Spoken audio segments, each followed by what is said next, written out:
Bom dia, boa tarde, boa noite, sejam bem-vindos a mais um Toque 2 podcast Bandas e Fanfarras no ritmo da vida, na batida do coração, diretamente de Santo André, no ABC Paulista. Eu sou Josi Slay e hoje nós vamos falar sobre esse maravilhoso livro Banda Marcial de Itaquaquecetuba.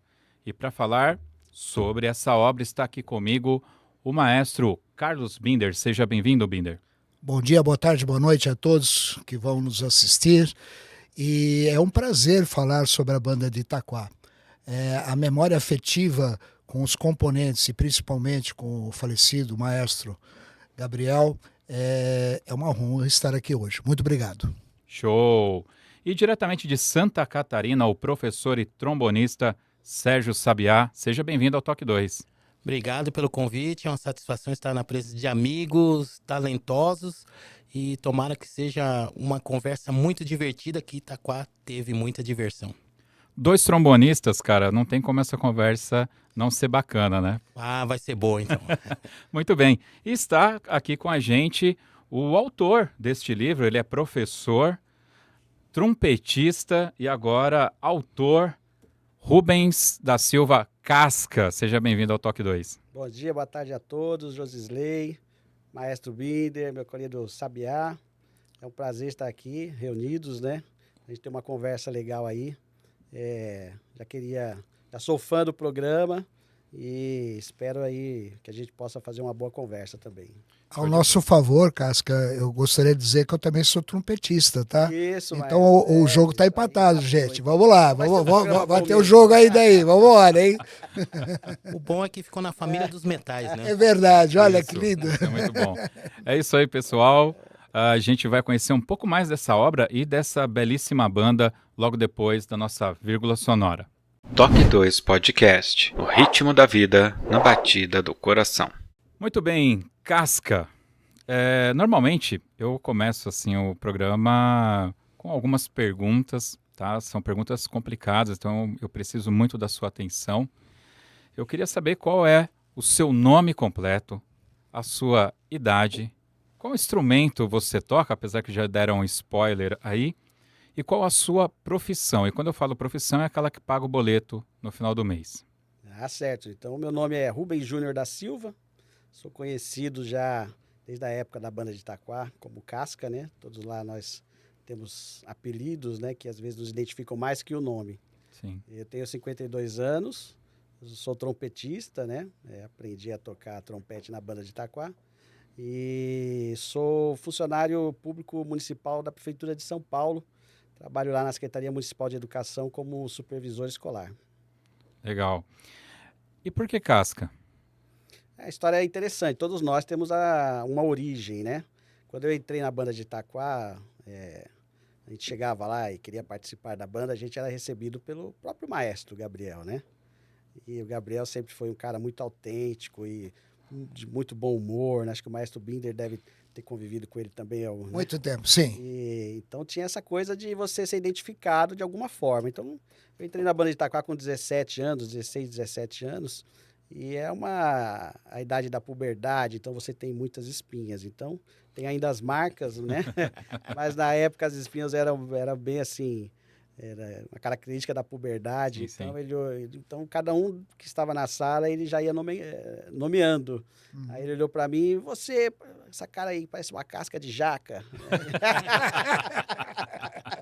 E ficou eternizou. Eternizou, né? Tinha um outro amigo do lado, que ele usa um óculos já desde que a gente estuda na quinta série, o Gilberto, a gente chama, ele já falou, você é o Chacrinha.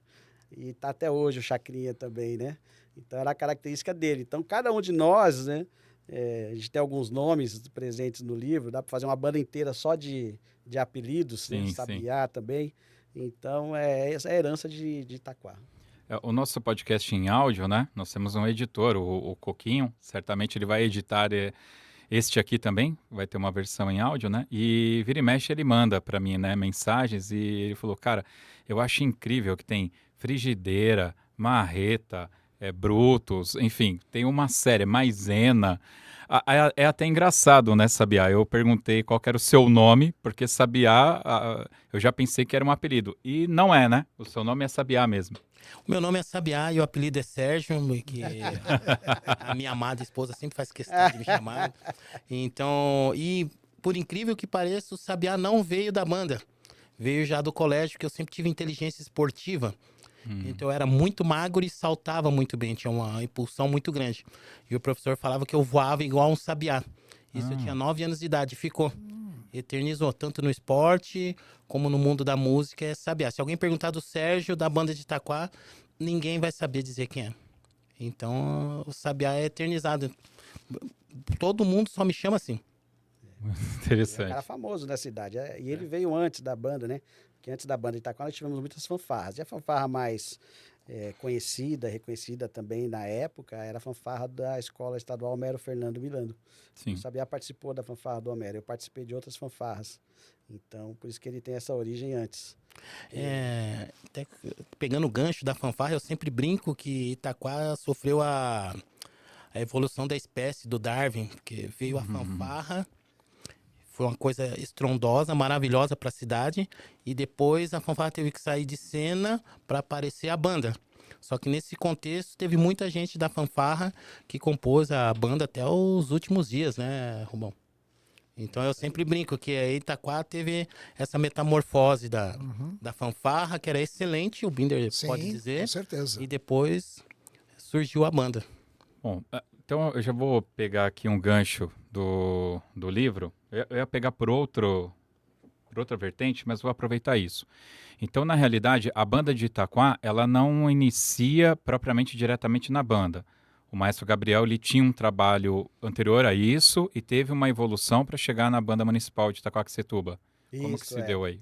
O maestro Gabriel, ele iniciou como maestro aqui em São Paulo, no caso, trabalhando em escola estadual, né? E entre elas, a que ele teve mais destaque foi em Guarulhos, na Escola Estadual Homero Rubens de Sá. Homero Ramos de Sá, Uma exato. banda maravilhosa, espetacular, nas décadas de 70 e início de 80. Uma banda que, assim como Itaquá, ela dominou o cenário durante 5 anos, conquistando os campeonatos da Record e assim por diante, né? E com o passar do tempo, aconteceram muitas mudanças na vida escolar das escolas estaduais, né? Segundo ele nos conta, a gente tem aí no livro os acessos, né, os QR Codes para as entrevistas dele. As escolas estaduais, em determinado momento, pararam de ter o financiamento das APMs para projetos como das bandas e fanfarras. E acabou que a banda do Homero Rubens de Sá se extinguiu. E nesse momento ele recebeu um convite do então prefeito de Itaquá, o professor Gumercindo Domingos de Lima, para que fosse montar um projeto de banda na cidade. Que, como a gente falou, já tinha a fanfarra do Homero, que era muito famosa. Existiam outras fanfarras também no entorno ali. Itaquá sempre teve essa questão de projetos de fanfarras nos bairros, né? A musicalidade na cidade, né? Eu era da Guarda Mirim, tínhamos uma fanfarra com pisto na Guarda Mirim e tal.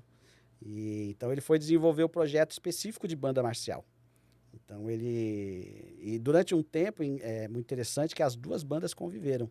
As pessoas de Itaquá iam fazer ensaios no Homero Rubens de Sá, e quando a banda realmente, né, começou as atividades, algumas pessoas vieram de lá também para Itaquá e ficou essa metamorfose. Alguns continuaram a vida toda também, como o Joaquim, por exemplo, né?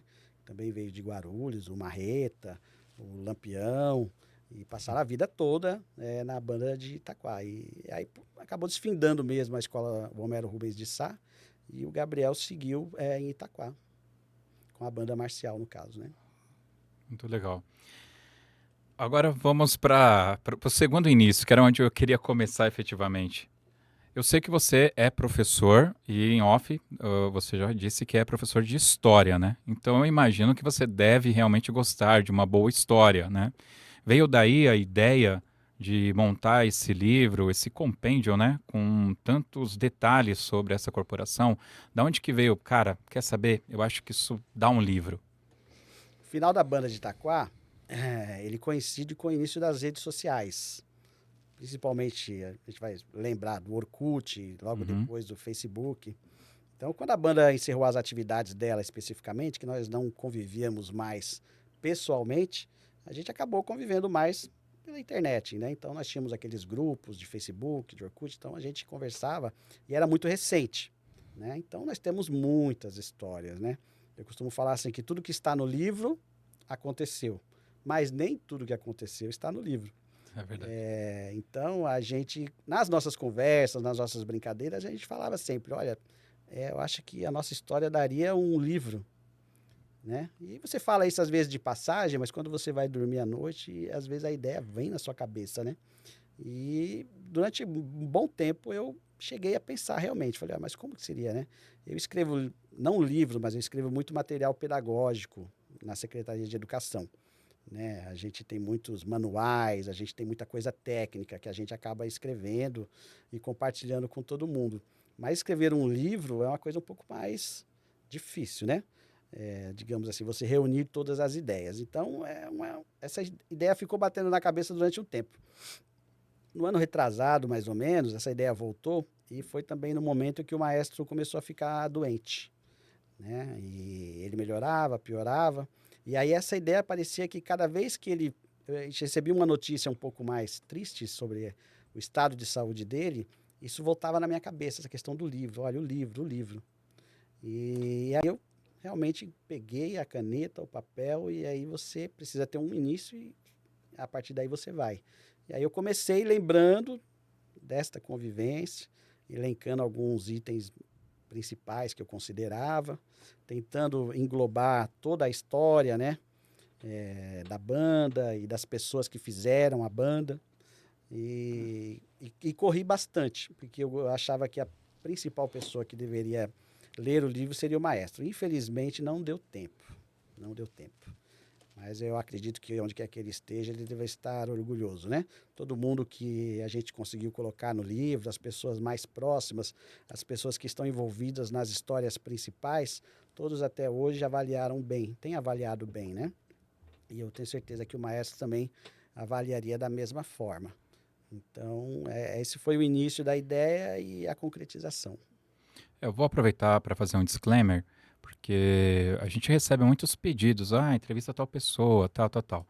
E teve algumas pessoas que, infelizmente, a gente perdeu no meio desse caminho, né? Um, assim, que realmente me doeu bastante foi o maestro Henry. E aí, Binder, me corrija, acho que ele era de Arujá, né? Exato, de Arujá. De Arujá. O Henry, ele foi um dos poucos, assim, que eu cheguei a receber alguns e-mails do pessoal pedindo para eu entrevistá-lo. Eu confesso que eu não o conhecia, mas mesmo assim entrei em contato com ele.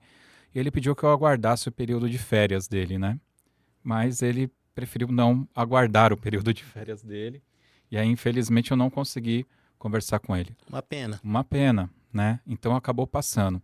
E o maestro Gabriel, todo mundo sempre pediu, né? Eu via acompanhar alguns campeonatos e eu cheguei a convidá-lo pessoalmente no campeonato de Nazaré Paulista, inclusive, se não me engano.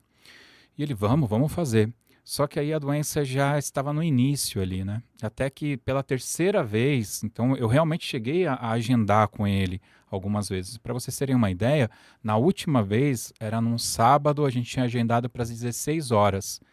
E ele não entrou, né? Mandei o link, ele não entrou, liguei, ele não atendeu. E ele foi me atender umas 7 horas da noite e falou, não, eu estou mudando. Quer dizer, ele nem lembrava, né? Infelizmente, ele já não se lembrava mais de algumas coisas. Conversando com o filho dele, depois ele falou, cara, infelizmente, eu vou te falar que essa entrevista não vai acontecer. Ele foi bem assim mesmo. Então, foi uma pena. E não posso deixar passar também o maestro Américo Del Corto, né, Binder? O Américo, para quem não conhece, foi uma referência na cidade de Ribeirão Pires, meu parceiro. Nós fizemos juntos o hino da cidade de Mauá, que é uma história muito interessante, que nós fomos convidados para fazer uma apresentação no Chile, né? E a embaixada pediu o hino nacional brasileiro e o hino da cidade. Aí eu fui pesquisar qual era o hino da cidade, que eu desconhecia, e realmente todo mundo desconhecia porque não tinha o hino. Aí eu e o Américo fizemos uma música em homenagem à cidade de Mauá, que posteriormente virou o hino. E eu tenho muito orgulho dessa parceria com o Américo, que depois também fez um hino comigo do clube que eu gosto da cidade, que eu fui presidente, atualmente sou vice-presidente social, que é a Associação Atlética Industrial. Então foi meu parceiro em 2 composições, uma figura fantástica, um professor de inicialização musical fantástico, ele, Bartô, Sangalli, são pessoas que têm o dom de ensinar as crianças, e o Sabiá me contou que ele está trabalhando com isso, então Sabiá, meu grande respeito pelo seu trabalho. É isso, Josi. É. Então, Obrigado. Sabe que nesse material que eu reuni na pesquisa para fazer o livro, a gente acabou descobrindo algumas coisas que a gente não sabia na época, né? Porque a Sim. gente era moleque, a gente tocava, como a galerinha de hoje em dia, né? A gente queria viajar, queria conhecer lugares, se divertir. E aí, depois reunindo o material, eu descobri um convite para a banda de Itaquá também estar no Chile. Também está no livro. Fora Sim. uma história que tinha também, que a gente ia tocar nos Estados Unidos também, uma época, né? Teve uma época, uma história forte lá, que a gente ia tocar nos Estados Unidos. Essa era uma época muito, assim, difícil. Tudo é difícil no Brasil, né? Cultura é difícil no Brasil, né? Então, nós tivemos a honra de representar o Brasil lá no Chile, né? Na cidade de Milipila, que eles chamam de Milipilla, né? E foi muito legal. Nós chegamos lá por uma previsão de ficarmos lá uma semana, fazermos 5 apresentações, fizemos acho que mais de 20 e poucas apresentações. Nas últimas apresentações, nem o contramestre, o Bartolomeu, a gente aguentava o reger, depois eu fiquei com o bursite aqui nos 2 ombros, porque ninguém estava aguentando mais reger. A gente encantou e o pessoal, a cidade, a população nos abraçou de tal forma carinhosa, né? E também tivemos a oportunidade, mas não fomos com a WASB, quando a gente fez o campeonato lá em Atibaia, de depois ir para a Alemanha. E, né, meus pais são austríacos, né, que é perto ali da Alemanha, mas infelizmente a prefeitura, na época, quem estava lá não entendeu a magnitude, né? Hoje nós tivemos a banda de cachimba representando o Brasil lá na Alemanha, já tivemos a Famuta também representando, né? Eu acho que isso é muito legal e a gente deveria focar mais, as associações deveriam dar mais apoio para suas entidades filiadas no sentido não só de campeonatos, né? Mas também em outros aspectos. É a minha observação sobre as associações hoje de bandas e fanfarras. A gente sempre carece de financiamento para essa questão das bandas e fanfarras, né? Que possibilitassem um intercâmbio maior além do nacional ou regionais que a gente tem, mas também internacional, né? Exato. O Binder falou na questão de é difícil fazer cultura no Brasil, né? Às vezes a gente até tem que falar que é cultura, né? Porque é tudo muito curto e às vezes as pessoas que estão à frente para fazer essa viabilidade pra gente não entendem muito do processo. Eu acho que para muita gente hoje banda é gasto, né, Binder? Exato. E não Não é investimento, né? Não é É uma pena. investimento. E você falou, né, de ir para a Alemanha, e lá em Jaraguá do Sul, onde eu moro, Santa Catarina, é uma prática normal os grupos irem para a Alemanha, porque é uma cidade de imigrantes alemães, austríacos, tem de várias partes da Europa. Então é uma prática normal essa troca, de virem de lá e tocar com a gente lá em Santa Catarina, em Jaraguá do Sul, e eles e o grupos irem para grupos de corda, de metais, irem para lá. Eu lá em Jaraguá toquei com um grupo quinteto de Frankfurt. Poxa, olha que legal. Então, eu não fui, mas eles vieram. Então tem essa troca. Então, deles querendo escutar música brasileira. Então, é importante isso, porque a gente tem que dar um jeito de diminuir essa distância do oceano. Sim. sim. É interessante. Hoje eu vivo mais um contexto das igrejas, né? Eu sou maestro da banda lá da nossa igreja. Só que tem um movimento que já está aí há pelo menos uma década vindo bem forte nas igrejas, que é o worship. E com isso trouxe esses grupos que você precisa de uma bateria, um baixo, uma guitarra, um tecladista e um cantor. Então com 5 pessoas você já tem a música ambiente lá. E o pessoal, eu sei que tem muita piada com isso, mas tem um pastor, um telepastor, né? Que é ele e um tecladista. Então, quer dizer, o custo dele está resumido em uma pessoa que toca lá o teclado, né? Então, as bandas e orquestras de igrejas acabam acontecendo pela força de um maluco, um maestro que está ali na frente. Muitas vezes tira, sim, dinheiro do próprio bolso para comprar uma palheta para um clarinete, para um saxofone ou até o instrumento inteiro. Mandaram arrumar o instrumento. E isso, quando eu participava do movimento de banda marcial, eu digo assim, como músico, né? Quantas vezes eu não vi isso acontecer? né, nas bandas marciais por aí. Eu tenho certeza que você viu isso acontecer também lá em Itaquá, e quem está vendo a gente sabe que na banda dele também acontece isso. Vemos hoje, né? O pessoal de Mauá, por exemplo, o Marim, o pessoal faz um exercício grande lá para manter a banda, né? Eles fazem várias atividades ali e tal, e é sempre assim mesmo. A cultura do Brasil muitas vezes é tratada como gasto. Exato. E aí eu tenho uma pergunta, longe de mim politizar, deixar bem claro que quando eu não falo de política nesse podcast, tá? Mas é uma dúvida, um sentimento que eu tenho, você como um professor de história, e até porque você tem alguns anos a mais de experiência de vida do que eu, me corrija. Eu tenho essa sensação, tá? Então eu quero ser corrigido aqui. Como a gente passou por um período longo de ditadura e a palavra militar está muito associada a essa ditadura que a gente viveu, isso não impactou negativamente para a aceitação do movimento das bandas e fanfarras no Brasil, que eventualmente eram associados a essa questão militar? Aí a pergunta é para todos, se vocês quiserem comentar, que eu sou muito novo. Não é tanto. Eu ia falar que não era tanto, mas eu gostaria até de começar a responder a sua pergunta com uma situação. A banda Lira de Mauá, onde meu pai foi um dos fundadores em 1934, sempre teve grandes dificuldades. E eu, como presidente, maestro, depois maestro coordenador, professor da banda, né? Eu não nasci na banda. Minha mãe grávida, meu pai cedia a carpintaria dele, né, para ensaios da banda Lira. Então, eu antes de nascer, eu já participei da banda Lira de Mauá, né? E a gente sempre teve grandes dificuldades em Mauá, sempre. Não é só agora, não. Sempre foi muito difícil. E a situação é muito complexa, né? Porque quando teve uma mudança radical de política na cidade de Mauá, e eu não vou declinar aqui partidos, nada disso, mas eu foi uma ruptura de um pessoal que vinha há muitos anos no comando da cidade e entrou um outro partido. É a primeira vez que aquele partido ganhou na cidade de Mauá. E eu fui falar com o prefeito, me apresentar na época, acho que já era o presidente, maestro, junto e tal, e eu fui me apresentar ao prefeito. Ele falou, não, a gente vai colaborar com vocês. Ele colaborou no 5º ano só, no último ano de mandato dele, né? Aliás, no 4, né? Não, 4 mais 4, 8. Só no 8º ano ele colaborou. Mas eu estava no 1º ano falando com ele, tá? Dos 8 que ele ficou, que ele foi reeleito. E ele falou, não, a gente vai colaborar. Por favor, converse com o secretário de Educação e Cultura. Na época, a secretária era conjunta, né? Eu fui falar com o professor que estava lá. Ele deu aula na mesma escola que eu estudei, que foi o Escondão, que também foi uma das origens da banda da cidade, né? Banda marcial. Eu falei com esse professor, era um professor de história, né? E a primeira pergunta que ele me fez foi, por que banda marcial? O que vocês têm a ver com o militarismo? Foi a última vez que eu falei com esse professor, a primeira e última, e ele nunca apoiou a banda.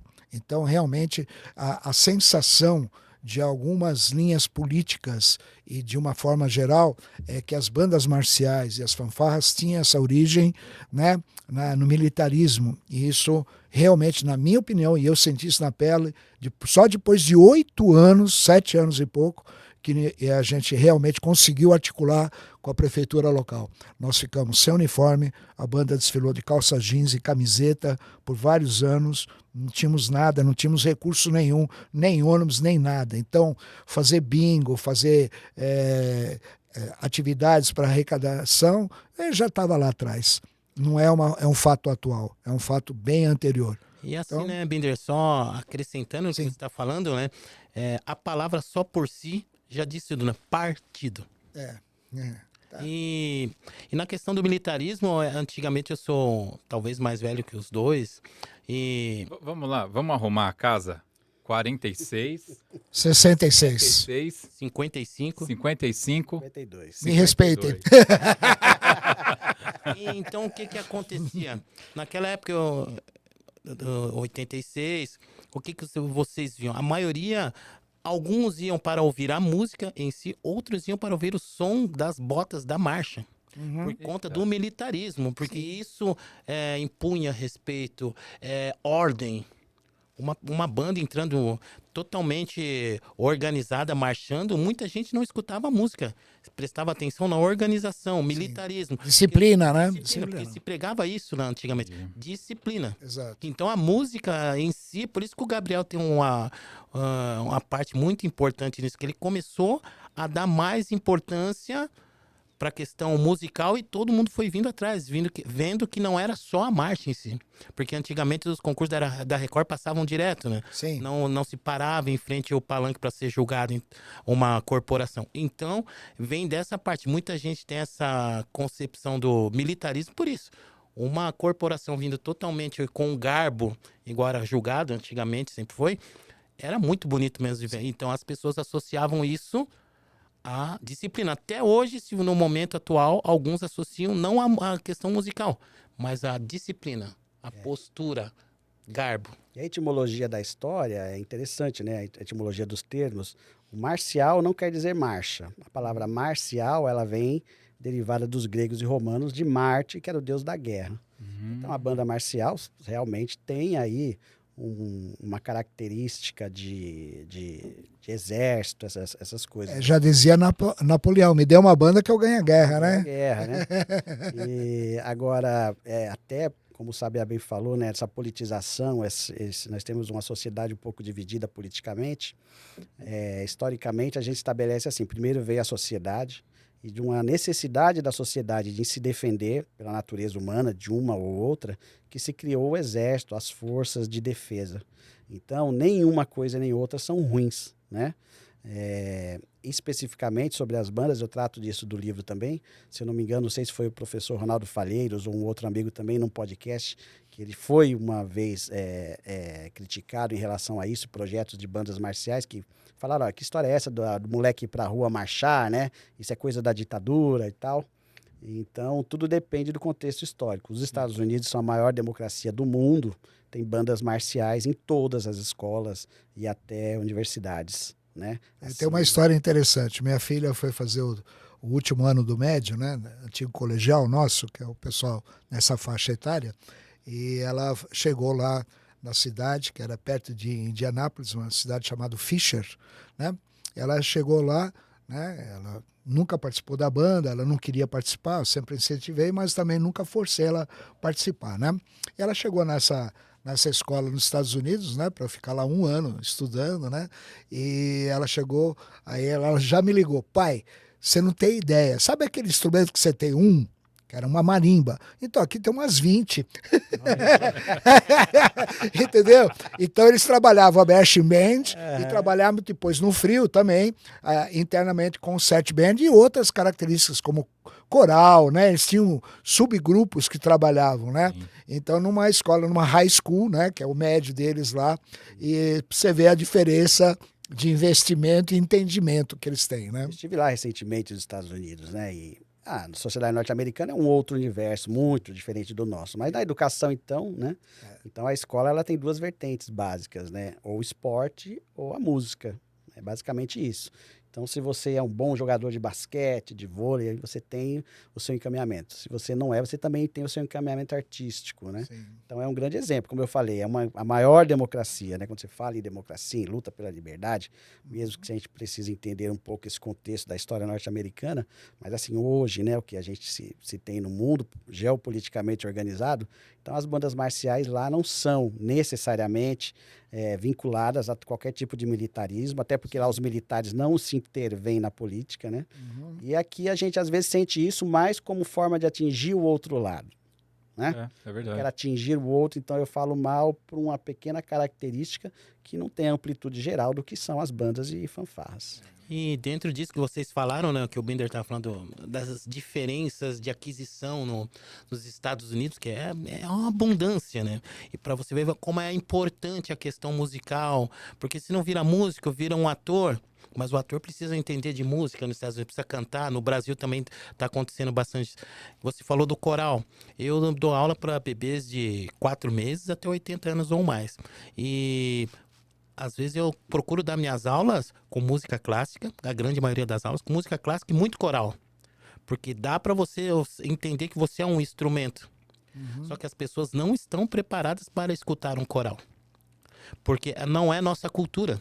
Sim. A nossa cultura hoje de rádio, das músicas que se oferecem, cada qual com seu gosto musical, então a gente tem uma força muito pequena dentro das escolas para introduzir um tipo de coisa dessa. Falar num coral, o que é coral? Aí a gente vai tentar fazer então há uma dificuldade muito grande, porque não é uma coisa que você dá uma bola para a criança e ela vai chutar, mesmo sem saber que é para chutar, que é instinto. E para fazer um coral, você projetar a voz, educar a voz, cuidar da voz.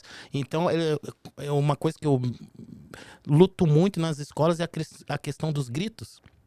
De ensinar para eles que muito cedo, muito tempo gritando, ele vai ter um problema muito grave lá na frente. Então, é dentro da musicalização que a gente fala para chegar nesse estágio, que eu acho que é uma utopia para o nosso país. Uma corporação ter 20 marimbas, vai ter 20 no Brasil inteiro, nas bandas aí que tiver um poder aquisitivo grande. Então, é uma coisa que eu luto muito.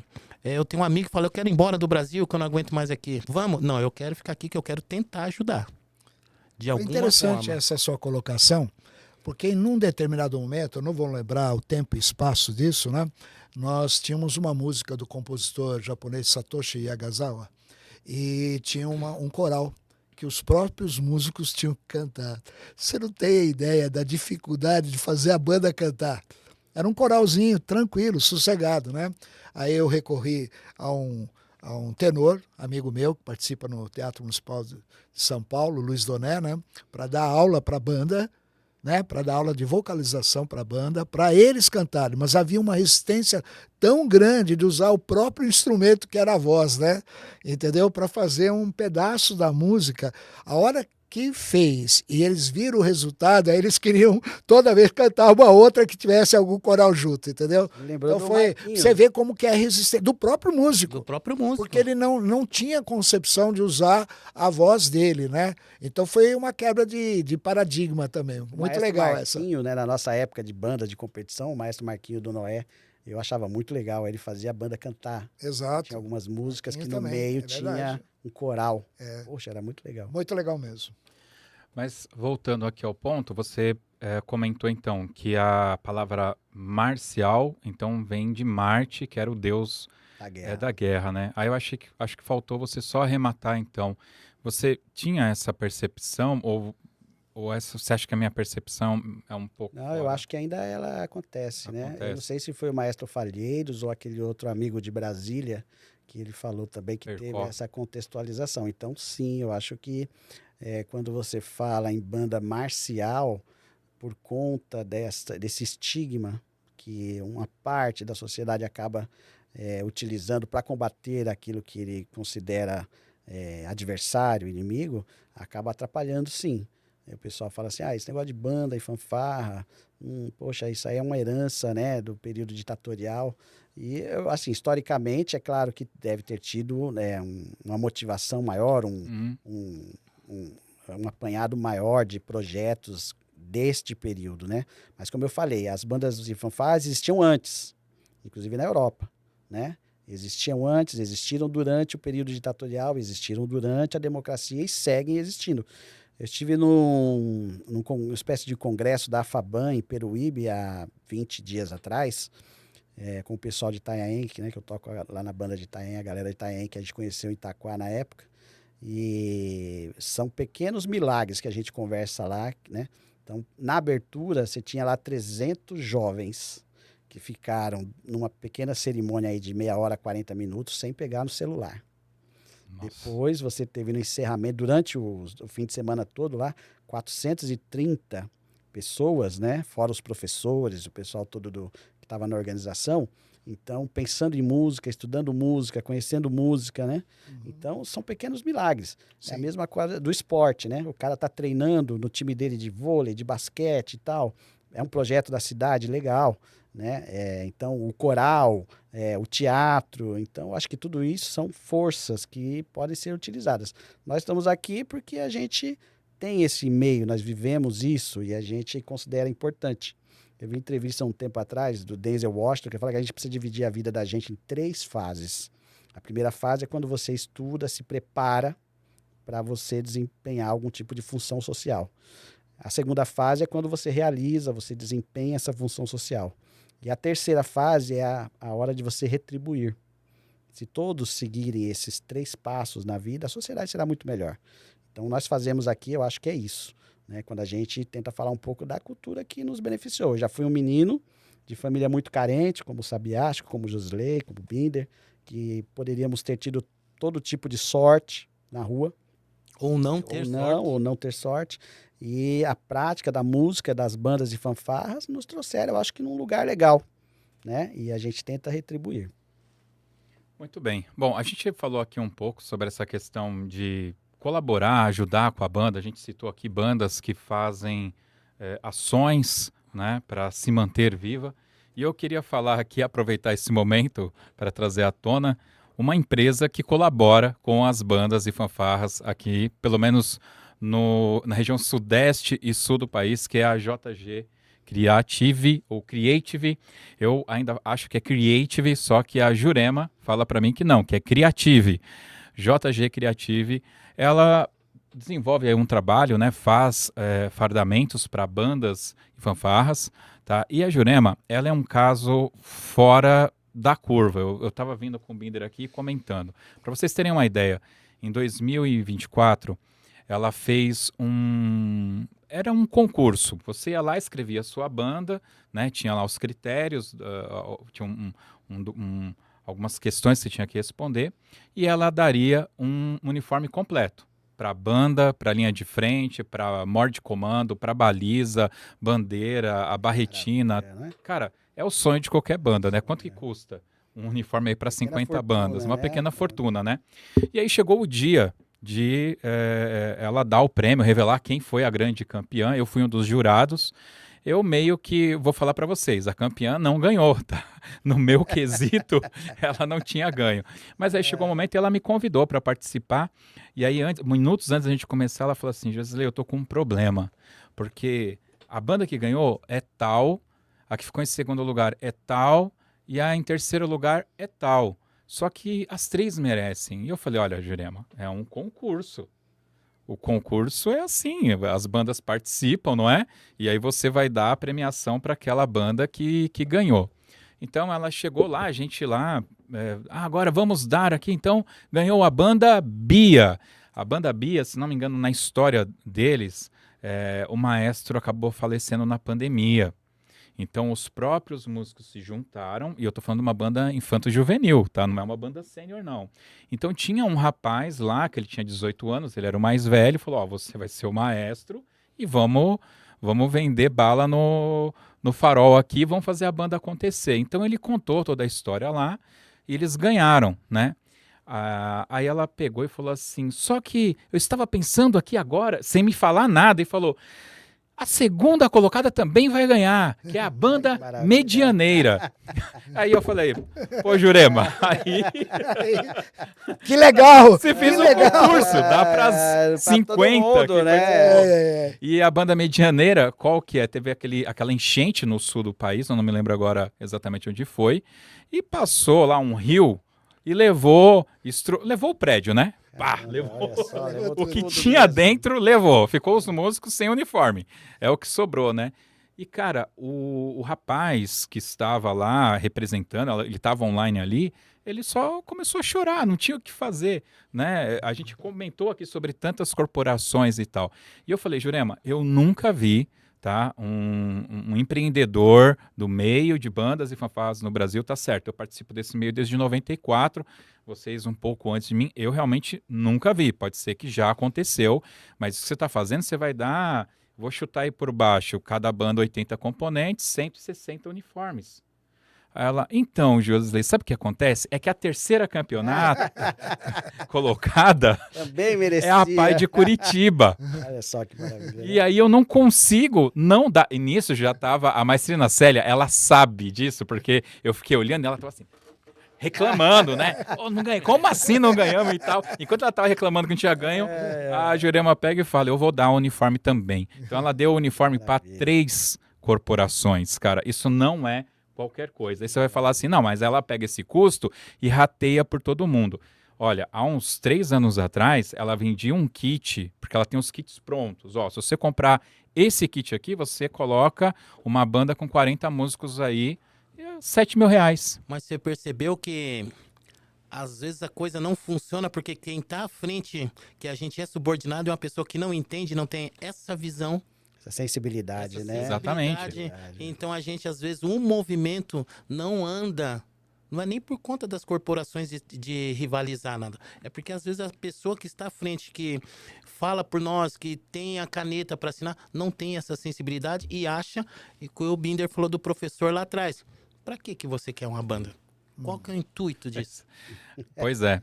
Mas Bom, muito obrigado a Jurema. Ela postou lá a foto do livro também. Agradeço, espero que ela tenha curtido, né? gostou. A sensibilidade feminina. O mundo, metade do mundo é das mulheres e a outra metade é dos filhos delas, né?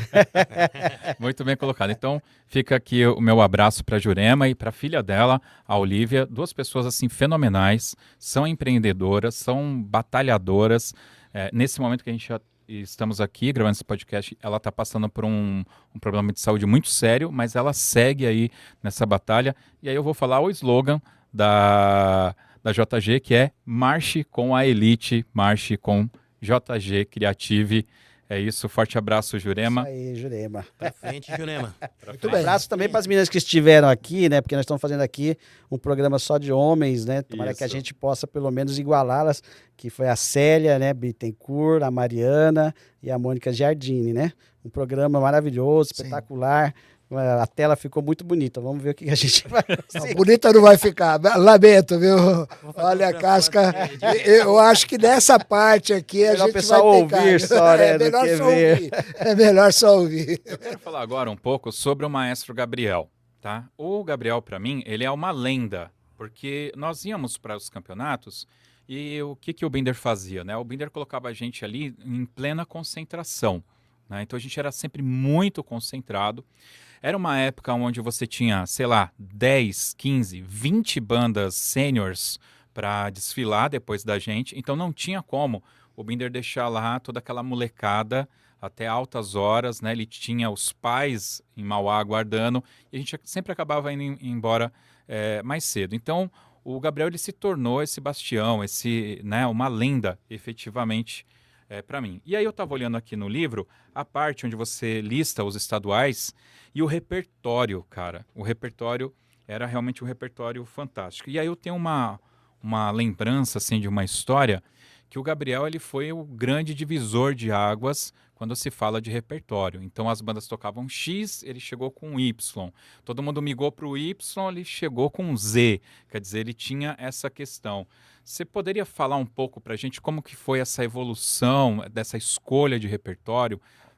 Como que era esse tratamento pelo maestro Gabriel? Ele conta nas entrevistas dele, né? As palavras que a gente tem no começo do livro são dele, das entrevistas dele e daquilo que a gente conviveu. Eu e o Sabiá convivemos mesmo com o maestro Gabriel. Nós éramos jovens que, às vezes, de manhã nós estávamos lá na sede da banda, estudando, pesquisando, porque a banda de Itaquá tinha um diferencial que eu acho que é o conhecimento. O Joaquim, que era o maestro auxiliar, ou era auxiliar de maestro, a gente sempre brincava, né? Que é uma diferença bem grande de auxiliar de maestro e maestro auxiliar. Mas era o maestro auxiliar, ele tinha uma sala, então quando você chegava assim, você tinha uma estante gigante na parede, com, sei lá, uns 200 arranjos e uns 200 métodos de aprendizagem de instrumental. Antes de chegar na banda de Itaquá, eu só ouvia falar do Bona. Quando você entrava lá, o conhecimento, que era difícil, inclusive métodos americanos, europeus, né? Nacionais também, do Gilberto Gagliardi, o próprio Bona também tinha. Então, era uma coisa que era propiciada por ele. Ele estava sempre no comando, né? Então, ele conta pra gente que quando ele veio para este mundo de bandas e fanfarras, que ele era sargento da aeronáutica, saiu da aeronáutica, veio trabalhar em São Paulo, as bandas de fanfarras só tocavam toques militares, né, que a gente vê muito em cerimônias. E ele contava, olha, tinha 50 tabaques e 5 cornetas, por exemplo, né? Exato. E aí ele falou que ele foi com a primeira banda dele de uma escola estadual da Penha, e como ele já tinha visto anteriormente que as fanfarras e bandas só tocavam toques, ele resolveu escrever um pequeno arranjo de uma marcha. Não me lembro qual marcha que era, mas uma marcha militar, Brasília, Canção da Infantaria, alguma coisa assim. Então ele distribuiu as vozes ali, ele falou que ele fez ali um um apanhado de aulas com alguns outros instrumentos, além de cornetas, cornetões, que é o que mais tinha, né, e tal. O pistão, né, o pessoal falava os pistão. E ele disse que o pessoal ficou assustado. Nossa, que coisa é isso, né? Ele fala, nossa, parecia... O cara colocou o ovo em pé e tal, né? Ele falou uma coisa super simples, mas que para aquele universo, né, criou uma verdadeira... A primeira revolução foi essa. Acho que isso porque houve uma banalização das fanfarras, que parecia que qualquer um poderia fazer. É uma coisa que é um pouco mais Então, complexa. é uma né? coisa muito complexa. E o Gabriel, com o conhecimento que ele já tinha, ele já viu além. Então, eu acho que a tirada do Gabriel foi essa, porque parecia que qualquer um poderia fazer uma fanfarra tocar. Fazer uma coisa boa e não era. Foi onde esse divisor de água também no Gabriel no início, que falou, não pode ser assim a né? vida inteira. Competência técnica, A né? competência técnica é uma coisa que você sempre fala, né? A seleção natural, né? E aí, na banda do Homero Rubens de Sá, ele foi desenvolvendo o trabalho e ele sempre foi um aficionado pela música clássica. Mas foi um percurso natural. Quando ele chegou em Itaquá, e a gente tinha isso no regimento da banda lá, os documentos internos, mas ele falou isso para mim, especificamente. Ele falou, olha, eu criei a banda, junto com o prefeito, né, por incentivo do prefeito Gumercindo, o intuito da existência da banda é levar até os jovens a cultura da música clássica, o conhecimento de música clássica, a música instrumental, a aprendizagem da música. Isso é a razão da banda existir, né? E aí você observa que as bandas da época tinham uma certa vertente. Então, por exemplo, Itaquá tocava os clássicos. Quando você ia para o Progresso, que ele até falava que a maestrina, como ela chama Kaiser mesmo? Lúcio. Isso, a maestrina Cristina. Cristina Kaiser. Cristina Ela Kaiser falava, a Lúcio. pessoa que tinha mais bom gosto para escolher música para as bandas dela, que era primeiro temas de cinema, Isso. do Conan, né? Por Exato. aí, né? E quando você chega no Noé, por exemplo, do Marquinho também, tocava muita música de cinema, muito legal e tal. Mas o Gabriel ele sempre teve essa vertente, né? E ele tinha essa competência que o Sabiá falou, porque tanto naquela época quanto hoje, e que eu acredito que às vezes atrapalha um pouco a nossa cultura, a divulgação da nossa cultura de bandas e fanfarras, é você ter pessoas comandando projetos que não têm a competência técnica, né? Uma pessoa... Paulo Freire, né? Eu como educador sempre cito, Paulo Freire diz assim, você não ensina o que não sabe. Não dá para você ensinar o que você não sabe. Exato. Então, acompanhando os podcasts do José, um dia você perguntou para um entrevistado aqui assim, olha, por que será que a grande mídia não abraça as bandas de fanfarras, né? Por que não tem uma divulgação maior? Nós temos a questão do preconceito, mas também tem uma questão da qualidade daquilo que a gente mostra. Então, tem trabalhos no Brasil todo fantásticos, né? Aqui, estive também em Santa Isabel semana passada, a banda de Mauá, a banda do Einstein, a banda do Salote, que na nossa época era a fanfarra Salote, hoje é uma baita de uma banda, né? São Paulo tem meio que isso. O Pio 12, que a gente conhece desde a época de Itaquá, e alguns projetos também no Norte e Nordeste são fantásticos. Porque o que você percebe? Que tem pessoas competentes na frente. E alguns outros projetos são sofríveis e acabam depondo contra o movimento de bandas de fanfarras, como o Sabiá falou, porque algumas pessoas acham que qualquer um pode juntar uma galera e sair fazendo som pela rua, né? E o maestro Gabriel teve essa diferenciação. Depois dele, certamente, houve uma evolução bastante grande. Mas ele conta também um pouco disso nas entrevistas. Então, como ele tinha essa competência técnica, que ele colocava nos arranjos, que ele colocava, por exemplo, quando ele estava na banda ainda do Homero Rubens de Sá, e houve a possibilidade de comprar alguns instrumentos usados de uma banda que estava encerrando as atividades, e a banda tinha muito trompete, muito trombone, tuba, e não tinha, por exemplo, uma trompa, não tinha um flugel, que na época chamava de bugre, né? Os bugres. Bugre. E aí ele foi lá e o diretor da escola falou, o que você gostaria que a gente comprasse? Aí ele, eu quero isso, eu quero trompa, quero os bugres, né, tal, eu quero instrumentos de outra afinação. Aí o diretor, mas para que tanto instrumento, maestro? Né? Já tem tantos instrumentos aí na banda. Ele falou, olha, fazer música é como pintar um quadro. Quanto mais cores você me der, mais bonito o quadro vai ficar. Então, essa é uma competência que realmente transforma o maestro numa lenda. Né? A competência técnica que ele tinha e esse legado que ele deixou para as bandas de fanfarras. E essa frase está no livro, porque eu li isso no livro. Eu gostaria de agregar alguns comentários aí e talvez gerar um contraponto. Na minha vivência de músico, né, A gente era da banda Lira de Mauá, originariamente numa banda mirim, né, com o falecido Antenor Leardini. Presto minha homenagem a ele e a Antônio Jordan, que são os meus, né, mentores musicais, né? Sou autodidata. Todos nós temos. Eu não sou formado em música, né? Eu sou formado em comunicações, relações públicas e direito.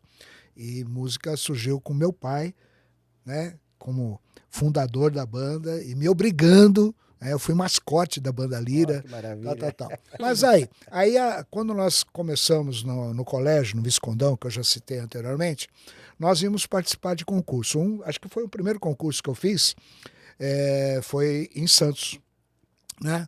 E coincidentemente eu estarei sendo avaliador em Santos, né? Já há alguns anos eu sou avaliador lá de uma coisa que eu gosto, que é o deslocamento, e depois eu vou mandar uma para vocês aqui me responderem sobre a questão de público e por que as bandas não fazem sucesso hoje. E eu me culpo porque eu sou um dos caras culpado por isso. Eu sou um dos caras culpados por essa não reconhecimento das bandas. E vou explicar depois. Mas aí, nós fomos para Santos, né?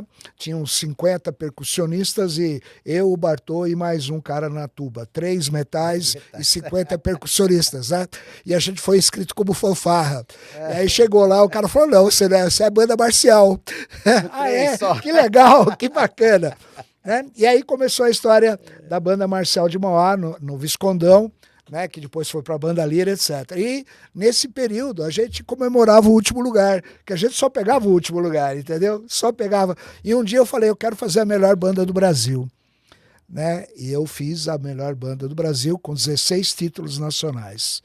17 e 16 estaduais. Nenhuma banda até hoje superou essa marca. Tá certo? Dificilmente superará. E aí, isso é uma honra, é um legado. Com 90 anos, né? A banda de Mauá tem 90 anos. Já fez 90 anos, 1934. Dia 15 de 6 de 1934 foi a ata oficial assinada por meu pai e outras pessoas da cidade de Mauá de fundação. Só que a banda é antes. Em 1928 já há registro que a banda tocava. Eram pessoas que trabalhavam Mauá. Era um distrito de Santo André, né? E não era nem cidade. Mauá foi emancipada em 1954. A banda é 20 anos mais velha que a cidade, que a cidade de Mauá, né? E a gente fez, né, um grupo de pessoas, comprou essa ideia de fazer a melhor banda, né? E uma das pessoas que me ajudou muito e me direcionou com ideias, com partituras, foi o Gabriel. Ele foi um mentor, um amigo de coração. Eu estou emocionado de falar com vocês e lembrar dele. Por exemplo, uma vez eu era apaixonado pela música Disney Medley, né? Gabriel, eu fui lá com maior vergonha de pedir essa música para ele, né? Aquele negócio, né? Até da aspas, rivalidade, né? A gente estava na Infanto, ele estava na Cena, mas era uma rivalidade, né? Era uma rivalidade. E aí eu falei, pô, Gabriel, tem uma música que eu queria que você me doasse. Doasse, não foi comprada, não. Baita arranjo, né? Disney Medley é um baita arranjo, desculpa o palavrão. Pedro, um arranjo, né? Dele. Não, Bindé, agora, tô aqui, ó, pá. Então ele é um cara que eu tenho no meu coração, entendeu? Tá? Tenho imagens dele muito marcantes, né? Muito marcantes. E isso foi muito legal para mim. Então, essa evolução das bandas, é aí que eu queria chegar, num ponto que você citou, porque quando eu estava lá com o Ronaldo Falheiros, né, que eu conheci o Ronaldo há muitos anos atrás, bagunçando o coreto, que era antes do campeonato, que ele fez depois para as bandas, ele me desafiou em fazer um estatuto para a origem de uma associação que virou a FABESP, né, a Federação de Bandas do Estado de São Paulo, da qual eu tenho muito orgulho de ser o primeiro presidente. Né? Diz o Ronaldo, a lenda, já falecido, que estava numa Kombi, numa van, né? A Cristina, o Gabriel, estava o Puccini, estava o Zilton, só as feras. Só a né? nata. E todos queriam ser presidente, né? O primeiro presidente. E quem ele chamou, quem ele tirou da cartola para ser o primeiro presidente? O Binder, né? Binder, Entendeu? já Que era vi um essa ponto história neutro também, na história, né? Sim, Aquele universo, né? E aí eu fiz o primeiro estatuto, né, como eu tinha uma origem, tinha me formado em advocacia, né? Tá, direito, e eu fiz o estatuto, pesquisei um monte de entidades, federação de vôlei, federação de xadrez, federação, para fazer o primeiro estatuto. E lá, depois, na sequência, também fiz o estatuto da primeira entidade nacional, que é a CNBF. Né? Então, eu sempre fui um cara que apostou muito nas associações, né? E também apostei na questão da qualidade técnica. Essa qualidade técnica, eu vou dar um exemplo, por exemplo, o Ronaldo resistiu muito, né, porque a gente tinha o grupo de metais evoluindo de forma fantástica, né? Se a gente pensar que tinha bandas tocando com número em cima das notas, as pessoas não tinham leitura, e lá em Mauá a gente sempre praticou a teoria musical, sempre foi uma das dicas, né, que o Gabriel e outros me deram, tal, e era teoria mesmo, Bona, Pozzoli, né, e outros métodos, né, que a gente tinha acesso na época, né, e a coisa evoluiu de tal forma. Em um naipe que não estava evoluindo, que não se dava muito valor, era a percussão. Por isso, a primeira ideia de fazer as bandas de percussão. Só que no Brasil tudo, né, tudo meio desvirtuado, né? Infelizmente, né? Porque aí por causa da questão monetária do recurso que algumas entidades não têm, acabou desvirtuando a banda de percussão, né? Tanto é aquela questão da marimba, de ter uma banda de uma percussão sinfônica, porque as próprias orquestras sinfônicas do Brasil tinham uma demanda, tinham, né, lá a oferta, mas não tinha demanda de músicos capacitados para. Então, a gente sempre estimulou a busca da qualidade, da perfeição, né, daquilo. Só que isso afastou o público.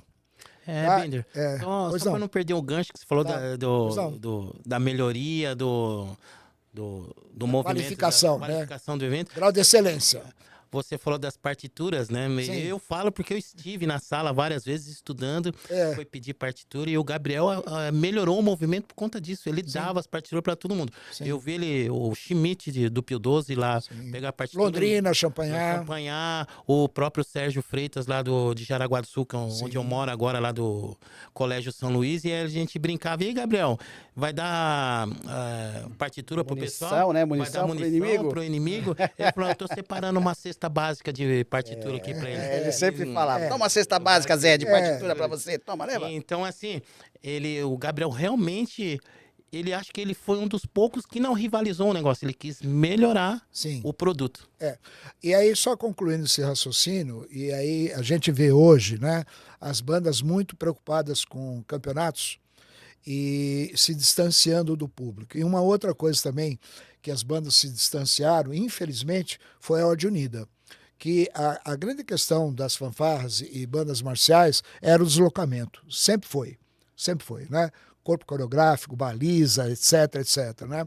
Hoje você tem um percurso de avaliação, e eu sou avaliador em muitos campeonatos estaduais e nacional, um percurso de 20, 30 metros. Antigamente era 150 no mínimo, tinha percurso de 200 metros, e as bandas desfilando. No Nordeste a gente tem que falar, no Nordeste não chega a 10 metros.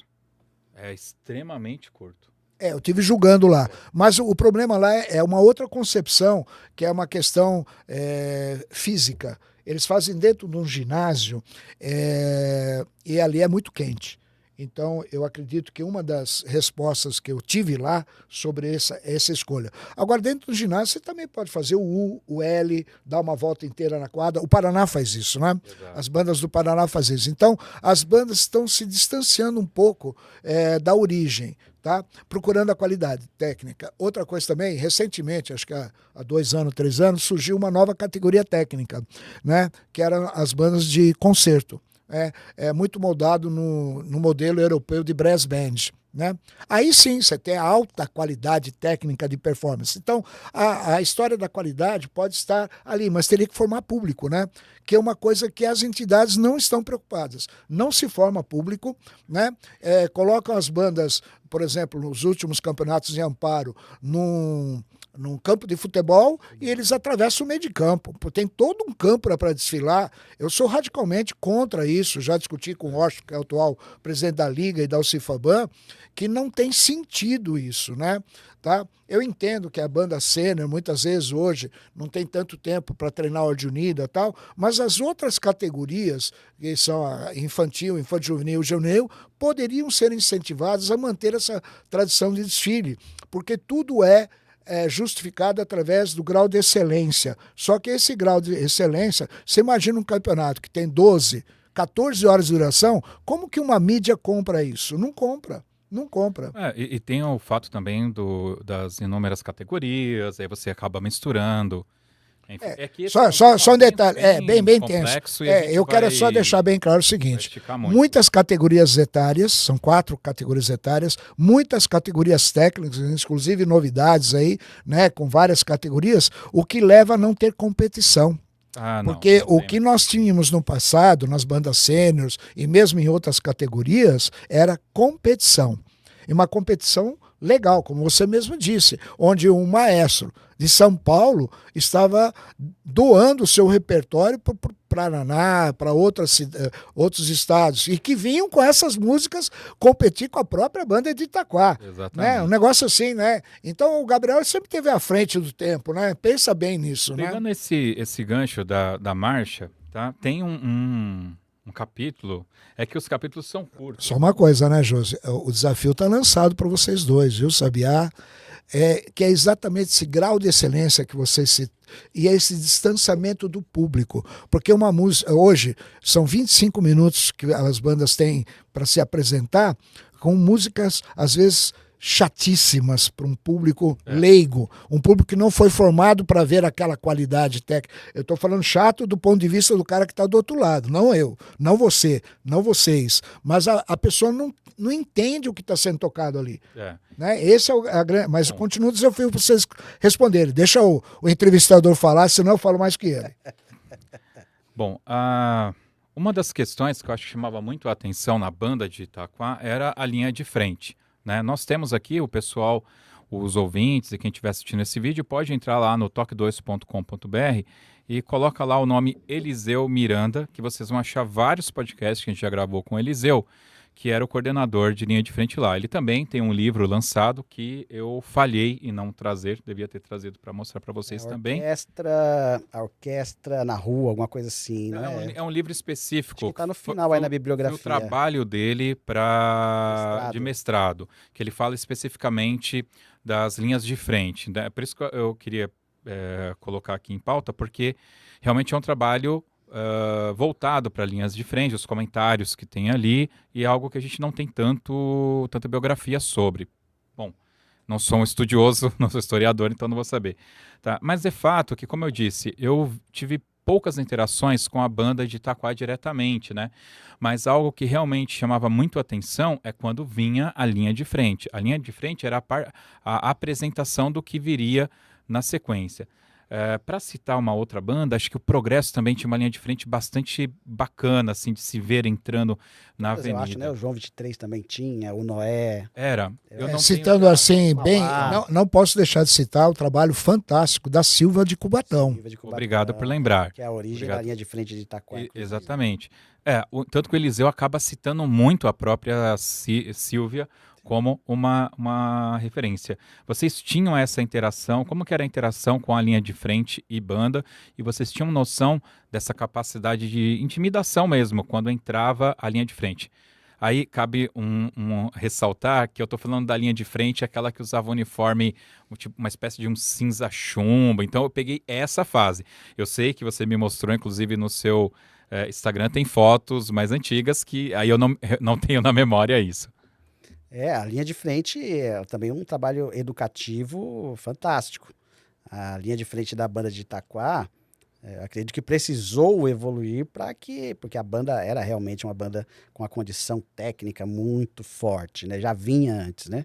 E a origem é exatamente essa. O maestro Gabriel, eu conto coisas porque a gente conviveu demais com ele. Sim. Né? Então, ele fala também nas entrevistas, mas isso ele falou para mim especificamente, nas conversas que a gente tinha. Eu cheguei a trabalhar na banda de Itaquá durante um tempo, e ele falava assim, olha, o meu repertório sempre foi clássico. né? Então era Guarani, era Nabuco, essas coisas. Então quando a gente ia fazer apresentações, às vezes o público, por desconhecimento, ficava um pouco entediado, mais ou menos o que acontece hoje, né? E ele pensou assim, bem, então seria interessante que tivesse alguma coisa visual, que pudesse, né, as pessoas pudessem também dividir ali a visão, o acompanhamento da apresentação. E aí ele indicou para o Eliseu que ele fosse até Cubatão, que tinha uma linha de frente também já muito desenvolvida, né, à época, e que trouxesse os conhecimentos também para fazer a linha de frente em Itaquá. E é lógico, né, gente, é a mesma coisa que eu falei aqui das meninas que tiveram aqui no podcast e nós, né? Então, uma coisa você vê a banda de Itaquá, aqueles caras tudo, né, maltrapilho. O maestro Gabriel falava uma coisa interessante, né? Ele falava assim, porque às vezes ele chegava, nós não podemos aqui esconder, falar que a banda de Itaquá era feita só de anjinhos, né? Então o pessoal que está nos ouvindo, assistindo, vai falar, essa não era a banda de Itaquá. Então a gente... Além do que naquela década não se permitia anjinhos também. Não, porque a gente saiu, é o que o pessoal não entende. Fala da banda, mas tem um contexto. A gente estava naquele momento, 84, 86, 87... Pré-constituição. A gente estava tendo uma certa liberdade de voz, de fazer, agora a gente pode tudo. A gente fazia bullying sem saber que era bullying, né? A gente não sabia. Mas é interessante, então, muitos casos que a gente teve de confusões em cidade, que a gente tinha a nossa convivência, o ser humano, quando ele está em grupo, ele muda um pouco o comportamento. E se você tem um monte de gente ali que, por uma questão de afinidade, né, gosta das mesmas coisas, gosta de piada, gosta de bagunça e tal, então a gente teve algumas histórias, algumas confusões aí, né, nessa vida de banda que a gente levava. E o maestro, uma vez, ele falou assim, eu gostaria que vocês fossem como as outras bandas, né? A gente chega na cidade, as outras bandas estão lá no lanche, estão organizando material na escola, aí fala assim, tá chegando Itaquá, parece um circo, né? Tem a mulher barbada, tem o gorila, tem o palhaço. E pra complementar isso que ele falou, daqui uns dias eu vou chegar lá, eu na frente do carro e a banda vindo na jaula. Na jaula, Então, a linha de frente é um trabalho fundamental, e era em Itaquá também. E a gente sempre teve uma convivência maravilhosa com o pessoal da linha de frente. É claro que existem as afinidades, né? Então, hoje em dia eu vejo assim que as bandas, como teve essa evolução social, né? A sociedade hoje em dia ela tem uma convivência maior entre os gêneros, vamos dizer assim, né? Naquela época também tinha, então teve muitos casais que até hoje estão juntos por causa da banda de Itaquá, né? Muitos namoros e tal, aquela coisa toda, mas nem para todo mundo isso funcionava. Então a gente tinha um ônibus que tinha lá um pessoal mais bruto, nós tínhamos um outro ônibus que ia o pessoal, os familiares e alguns alunas mais jovens, e outro que ia mais o pessoal, as meninas e meninos da linha de frente, né? Mas a linha de frente teve sempre esse impacto, era realmente muito bonito. A coreografia de O Guarani, que tem até lá no Instagram do @banda de Itaquá, você pode conferir que é uma coisa de teatro, né? Maravilhosa. Nem todas as músicas se encaixavam nisso. Jesus Cristo Superstar é fantástico. Você tem a capa do livro do Eliseu, tem o nosso querido Arley, né? Que ele fez uma cena da crucificação, porque é uma ópera rock, Jesus Cristo Superstar. Então, realmente, o impacto visual da linha de frente sempre foi muito, muito bonito para Itaquá e para as outras bandas, né? E até hoje ainda é assim, né? Mas a linha de frente teve sim que desenvolver para acompanhar o desenvolvimento da banda e o sucesso que a banda tinha. Teve muitos concursos, mas muitos mesmo, que a banda ganhou o campeonato geral, que era quando ganhava a banda e a linha de frente. E complementando o Hulk. E teve alguns outros que não, né? Mas a maior parte era... Todos nós gostávamos mesmo e comemorávamos mais quando nós éramos campeões gerais, né? Era mais gostoso. E complementando o que o Rubens está falando, essa questão que havia uma certa divisão, linha de frente e a banda, eu acho meio lenda, porque nós estudávamos praticamente todos no Homero Fernando Miranda ou Benedito Vieira da Mota, que é ali no centro. E alguns deles trabalhavam juntos na prefeitura. Então a gente não tinha só o convívio com a banda, era um convívio diário. Então, até hoje eu sou amigo de 95% do pessoal da linha de frente, mesmo morando muito longe, eu sou amigo de praticamente todos. Grande abraço para eles, né? Grande abraço para a Soninha, para o Arley, para a Fatita, para a Marcela Nucci, que está nos Estados Unidos enfrentando um problema médico também grave. Marcela, uma recuperação legal para você aí, estar aqui acompanhando e torcendo por você. Então, tem essa questão. Eu acho lenda que alguém fale, porque a gente estudava junto, aí tinha danceteria que era na época o Choque Music. Era isso, né? Choque Music, Choque Music, íamos todos lá. Então, a gente convivia fora da banda também. Tinha essa liberdade. E a questão do gênero nunca foi problema pra gente de forma alguma. É que cai naquilo que a gente falou. Antigamente, 86, 84, muita coisa que a gente falou naquela época, a gente seria preso hoje. A gente E era muita cruel com a coisa gente que mesmo. falaram pra gente também, seriam presos também. Então, é que hoje tudo é politicamente correto, né, Binder? E hoje, até pra você ensinar uma pessoa no mundo de banda e você ser mais firme, você perde o aluno. Muito complicado. Complicado, porque Muito você não complicado. pode ser firme também. Estava assistindo em Santa Isabel o concurso semana passada e você se enxerga lá no pessoal que tá, pessoal de Caçapava, Bom Jesus dos Perdões, e tem campeonatos, concursos que tem pessoas de mais distante. Eu me vejo, né? A gente se vê como aquelas crianças. Mas como é difícil, porque na nossa época você abria o ônibus na cidade, então a gente cansou de ver gente da cidade que ia viajar com a banda. Menores de idade. O moleque tava lá na hora, para vocês vão, vamos para Caieiras. Então nós vamos também. É. Entrava e ia todo mundo. Hoje em dia eu acho que deve ter uma lista, né? Uma autorização dos pais, não é mesmo? O horário de partida, o horário de chegada, a alimentação, como que vai ser, né? Onde vão ficar as crianças e os adultos responsáveis. Então, um mundo completamente diferente. Eu acho interessante essa questão das décadas mudando, porque talvez aconteceu na tua corporação e outras, é que a banda era o quintal do nosso. A banda era o nosso parque de diversão. Porque era uma época que estava tudo mudando e não se havia nada para nada. Ou você estudava para ser um advogado ou um engenheiro. Eu cresci escutando isso do meu pai. Só vai se dar bem na vida quem é advogado e engenheiro, caso você se transformou num advogado. Então a banda pra gente lá em Itaquá, eu acho que serve para as outras também, era o local onde as tribos se encontravam. Era o único lugar que a gente tinha. Eu, tirando da minha parte, eu não tive uma condição de poder viajar, de poder estar comprando um lanche todo final de semana. A banda oferecia tudo isso pra gente. Viagem, diversão, loucura, porque a gente não pode esquecer que a nossa geração foi loucura. Na loucura que eu digo não é questão de drogas, é de poder fazer tudo. Liberou. A gente pode fazer isso, aquilo, e de poder comer também. Lá na banda de Itaquá, tinham famílias que participavam. Famílias, tinha 5 de uma família, 3 de outra. Então era um movimento que trazia 3 irmãos, 4. Sim. Eu mesmo, pra mim, eu ir na banda, pra minha família é uma economia. Sim. Porque era uma época muito difícil. Eu, na 18, 17 anos, é a época que a gente tá destruindo a geladeira. Quem tinha na época a geladeira. Então, eu passando de sexta a domingo na banda era uma economia. Meu pai foi descobrir que eu tocava depois de anos. Olha só. Entendeu? Então a banda pra gente, e por isso que eu falo, que voltando no assunto da linha de frente, eu acho lenda porque a gente cresceu todo mundo junto, estudou junto, depois o pessoal foi ficando mais velho, trabalharam juntos na prefeitura, né, Rubão? E nas redes a gente convive hoje, é normal. Então a banda marcial, eu não gosto de falar, a gente o pessoal uma produtora chamada Chap Chap, fazendo um documentário sobre a banda de Itaquá, e me questionaram isso. Eu nem gosto de falar banda linha de frente, né? Para mim, tudo é banda. Da primeira menina que segura o estandarte lá na frente, até o Exato. último fuzileiro, bumbo que a gente chama, acho que todo mundo é banda de Itaquá, a história é de todo mundo. Todos nós fomos muito felizes e todos nós merecemos participar dessa história. Eu acredito que tudo que a gente comentou aqui nessa tarde vai de encontro com o capítulo 20, que tem o título Escola de Música e Escola para a Vida.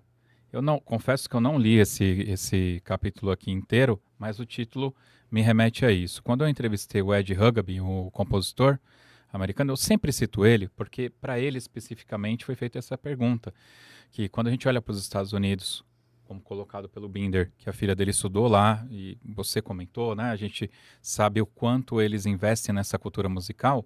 Não tem mercado de trabalho para o volume de músicos que eles estão formando. E isso é óbvio, né? Mas aqui você acha que reflete bastante isso. A gente não está criando apenas músicos, a gente está criando pessoas que pensam, pessoas críticas, pessoas que têm um senso do conjunto, da sociedade onde vive. E elas vão estar aplicando esse conhecimento na profissão dela, do dia a dia. Eu toquei e toco o instrumento até hoje, mas não atuo. Eu sou gerente de projetos, né? Então, Todos nós gostaríamos de viver de música. Itaquá nós tivemos muitas gerações. Mas se você for ver aqueles que conseguiram viver de música mesmo, ó, a banda parou, a pessoa saiu da banda, até hoje ela é um instrumentista com condições de viver de música, ter uma família e ter aquilo que todas as famílias devem ter, uma casa, uma boa alimentação e por aí vai. Então, não conseguimos encher duas mãos. Isso acontece muito. A gente compara muito banda de fanfarra com futebol. Você tem muito menino bom por aí que não seguiu no profissionalismo. Mas tem muitos projetos que o intuito do projeto não é formar um grande atleta, mas também investir, basicamente investir que você tenha bons cidadãos, né? Pessoas que tenham um bom desempenho social. As bandas de fanfarra são assim. A banda de Itaquá, eu falo que era uma escola de música para a vida. Uma escola de música porque você tinha uma sede, você tinha conhecimento disponível, investimento da municipalidade, você tinha professores e um maestro e um maestro auxiliar que tinham esse conhecimento técnico de te ensinar como você deveria. Era quase um conservatório. Não era conservatório porque não tinha um piano, não tinha instrumentos de cordas e assim por diante, né? Mas o movimento era demais, Mas né? um projeto social de resultados maravilhosos. Eu penso desta forma, né? Que valeria até a continuidade como projeto social da cidade. Então, e lá dentro, apesar de todo esse período que a gente fala, um período pré-Constituição de 88 e toda a questão das transformações sociais que vieram depois, a banda de Itaquá sempre foi um exemplo de convivência. O maestro Gabriel nunca foi aquele cara assim, ó, ninguém chamava o Gabriel de maestro nem de senhor. O Gabriel era um de nós. Gabriel. O ônibus parava, Gabriel, essa viagem não termina nunca. Gabriel, que ônibus velho. Né? Gabriel, era assim. E ele sempre, cara, com a maior boa vontade, a maior paciência, o maior bom humor, sabe assim? Não era aquele cara que às vezes eu vejo de algumas bandas de fanfarras, acabar o concurso, a banda fica toda ali em forma, só vai sair de forma quando eu falar, tal. Não, acabava o concurso, para ele também era uma libertação. Poxa, que maravilha, vocês foram bem, né? Ou não foram bem, vamos embora, tá tarde demais, eu tava contando pro Sabiá, um concurso de piedade, era umas 3 da manhã, um frio tremendo, e a gente era sempre a última banda, que era a campeã do ano anterior. Acho que eu nunca desfilei num concurso, nunca participei, que a gente foi antes da última. Quando começou, aí já ficou mais espaçado os concursos. Então, você vê na gravação, quando a banda passa, tá saindo, tocando Brasília, ele já puxa o Joaquim e fala, já arruma as coisas pra gente ir embora. Sabe assim? Era um cara que estava participando com a gente das vitórias, das derrotas, do sofrimento e nunca exigia, não colocava a banda no sol, nós vamos marchar. A questão da marcha, que o Billy estava até comentando, eu acho assim, fora o concurso de Santos, que é um concurso basicamente de marcha, né? E eu conto no livro que nós tivemos algumas dificuldades. Todo herói tem as suas fraquezas, né? Se você não tiver fraqueza, não dá para ser herói. A gente sempre teve uma grande dificuldade nos concursos, que se aproximaram muito de vencer a banda de Itaquá por conta da Ordem Unida. Porque o Gabriel, apesar de ele ser sargento da aeronáutica, um militar, ele não se interessava pela questão da marcha. Não assim, marchar é legal, né? O movimento que a banda faz, mas que você perdesse horas e horas marchando, a marcha perfeita, como algumas outras bandas conseguiam. A banda do João 23 marchava muito bem. O Chocolate fazia, né? sim, O Gabriel falou, no meu começo, em Guarulhos, ele fazia tudo isso, essa marcha dividida, 4 blocos, um bloco para cada lado, né? Quando começou essa questão do Drum Corps, ele falou, isso você fazia em Guarulhos, na década de 80. Final de 70, 80, né? Mas assim, o que privilegiava Itaquá era a questão da aprendizagem musical. Quando a gente fala da condição técnica, né? Que eventualmente a aprendizagem não precisa ser oficial, mas você aprende muito também de forma autodidata, através, né, de estudos específicos. Mas assim, que você tenha realmente essa condição de fazer um bom trabalho e apresentar. Então a marcha para nós sempre ficou em segundo plano.